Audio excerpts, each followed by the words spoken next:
Jane Kuria, a 46-year-old mother of 3, was a devoted, hard-working and caring presence in the Powder Springs neighborhood of Atlanta, Georgia. Originally from Kenya, Jane made the courageous decision to seek asylum in the United States in 2001 with her 2 daughters and son following the tragic death of her husband. While the Kuria family sought a fresh start in their new surroundings, Jane's choice to relocate was also deeply rooted in her vehement opposition to Kenya's brutal regime of female genital mutilation, known as FGM, a practice she and countless other women strongly opposed. Her primary motivation was to shield her 2 daughters, 19-year-old Isabella and 16-year-old Annabelle, from the harrowing realities of FGM. Jane was employed at a nursing home where she endeared herself to the residents with her warmth and compassion. As a single parent, she devoted herself tirelessly to ensuring her 3 children received the best upbringing possible. Jane worked diligently to provide for them, emphasising the importance of hard work in the local community and academic achievements. Her expectations for her children were high, driven by her desire to see them excel and accomplish great things in life. By 2007, Isabella, Jane's eldest child, was attending college, while Annabelle, her second daughter, was actively participating in their church community. Her only son, Jeremy, was still at school and was described as a typical basketball fanatic. Overall, the family seemed to be in a stable and positive place, with each member pursuing their respective interests and endeavours. On the morning of August 1st, 2007, Pauline Tunde reached out to her sister-in-law, Jane Kuria, who had been entrusted with caring for Pauline's 11-year-old son, Peter P.K. Tunde. Concern arose when Jane had not been in contact for 24 hours, a departure from her usual routine. Despite several attempts to reach her by phone, all calls went unanswered. Growing increasingly anxious, Pauline enlisted the help of her niece, 22-year-old Diana Mina, to accompany her to the Kuria family's residence to check on their well-being. Upon arriving at the Powder Springs residence, Pauline and Diana ventured through both the front and back doors, only to encounter a scene of horror within the home. The house was enveloped in darkness, with only the glow of a cartoon emanating from the television screen. As Diana cautiously navigated through the premises, she was met with the chilling sight of blood staining on the floor and walls, along with the discovery of a lifeless body. In a state of shock and alarm, the pair swiftly contacted the authorities, who promptly arrived at the scene within minutes. Within the home, police made the grim discovery of 3 lifeless bodies: Jane in the kitchen, along with her 2 daughters, Isabella on the landing by the front door, and Annabelle in the hallway. They had all suffered fatal injuries from violent bludgeoning, autopsies later indicating the use of a long instrument made of a strong metal or lead, though no weapon was found at the scene. The abundance of blood discovered within the home was staggering. Jane's 8-year-old son, Jeremy, and Pauline's son, PK, who had only recently arrived in the United States 48 hours prior, were also found within the residence in one of the bedrooms. Though badly beaten in a similar fashion to all 3 women, both boys were still alive and were immediately transported to the nearby hospital for urgent medical care and treatment.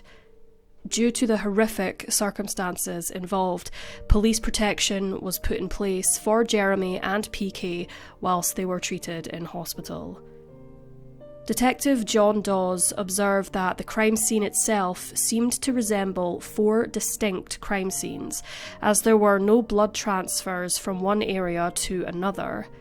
This lack of blood transfer is highly unusual, particularly if there was only one lone assailant involved. Indeed, the method by which the perpetrator managed to cover their tracks between each killing remains a perplexing mystery. Jane's autopsy indicated that she had likely sensed the impending assault and fought fiercely for her life, showing signs of a struggle. The force used against her was so brutal it was ruled overkill. However, her daughters showed no such signs, suggesting that they were taken by surprise and unaware of the looming threat posed by the assailant lurking in the shadows. As investigators secured the crime scene, they meticulously combed through the Kuria residence in search of crucial clues. Based on the evidence gathered, it was surmised that the horrific attack likely transpired during the night of July 31st. Notably, Isabella was documented as having responded to an email shortly after midnight, while Jane had received an unanswered call around 3:30 a.m. These timestamps indicated a window of approximately 3.5 hours during which the crime most likely occurred. Despite inquiries made to neighbours, no one reported witnessing or hearing anything out of the ordinary during that time frame. The sliding door at the rear of the residence was found partially open upon Diana and Pauline's arrival, indicating that the perpetrator gained entry to the house without encountering any resistance. Despite thorough examination, no evidence was discovered to suggest any signs of forced entry. While it remains uncertain whether Jane allowed entry to the assailant, investigators ultimately concluded that the individual responsible for the heinous attack was likely someone known to her, given the absence of forced entry and the manner in which the crime was carried out. Investigators diligently focused their efforts on uncovering any potential forensic evidence that could provide crucial leads in identifying the perpetrator. Despite thorough examination, no foreign fingerprints, traces of blood, or DNA belonging to an unknown individual were found either inside or outside of the home. This absence of tangible evidence compounded the complexity of the case, leaving authorities grappling with the perplexing nature of the crime and the elusive identity of the person responsible. Despite extensive questioning of friends, family members, and local residents by authorities regarding the murders, investigators were unable to uncover any significant leads. The Kuria family was widely respected and law-abiding within the community, and no one could fathom a plausible motive for the brutal attack on a mother and her children. Moreover, the family had no known enemies, further complicating the investigation and leaving law enforcement puzzled by the senseless violence inflicted upon the Kurias. During a memorial gathering to honour the Kuria family, a detective was approached by an unfamiliar individual who abruptly suggested looking into the Mungiki tribe, originating from the Kuria's homeland of Kenya. This tribe or sect had a reputation for engaging in violent and deadly assaults driven by political motivations. However, investigators were skeptical of any connection to a crime that occurred in the US. The detective in question speculated that this male individual, who claimed to know Jane from church, might be attempting to divert attention away from the true perpetrator of the crime. He deemed it rather suspicious to suggest a Kenyan tribe as being responsible on the very night the crime was uncovered, and therefore looked into this man. The individual in question, like Jane, was a Kenyan national who had been residing in the US for a considerable period. Married with a family, he lacked a solid alibi on the day of the murders, as no one could verify his whereabouts. He informed investigators that his wife was at work while he remained home alone. Notably, this individual and his family were acquainted with Jane and attended the same church. Allegedly, one of Jane's daughters, Annabelle, had even babysat for this man's 2 young sons. The man claimed he often carried out odd jobs for Jane, such as mowing the lawn, as he didn't want to see a single mother struggle. Detectives managed to obtain fingerprints, DNA, and a hair sample from him. However, upon analysis, no forensic evidence was found linking him to the crime scene. Despite these connections and the absence of a solid alibi, authorities were unable to establish a definitive link between this individual and the tragic events that unfolded at the Kuria residence. The investigation took a suspicious turn when Jane's call logs revealed that she and this man had been engaging in between 10 to 12 phone calls a day for several weeks leading up to the murders. However, on July 31st, the day of the murders, no calls were placed from this man to Jane.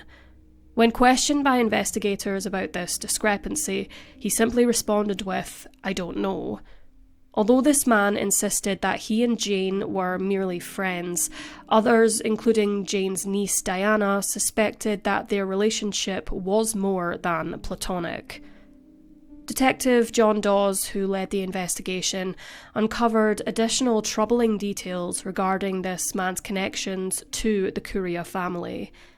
There were allegations of an inappropriate relationship between him and one of Jane's daughters, whom he frequently took out for dinner alone as payment for babysitting services. Despite these suspicions, he vehemently denied any wrongdoing. Additionally, during his investigation, Detective Dawes discovered that approximately a year before the crime, this man had requested a significant amount of money from Jane, who had agreed to lend it to him.